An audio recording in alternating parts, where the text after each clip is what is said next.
Lock the new motor gear on the new motor. The screws need to be coated with screw glue.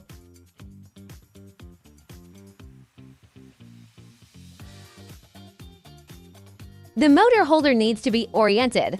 The side with the smaller notch is on the blue motor line. The plane outside the motor gear is flushed with the face of the motor shaft. Tighten the corresponding screws on the motor holder. The screws need to be coated with screw glue.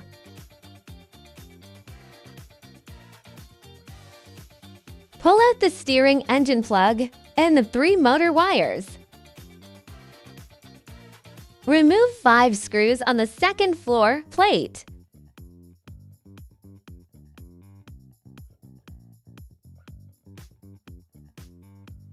Remove the screws of the rear or gearbox cover.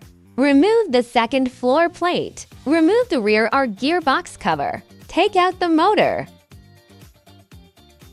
Installing the new motor.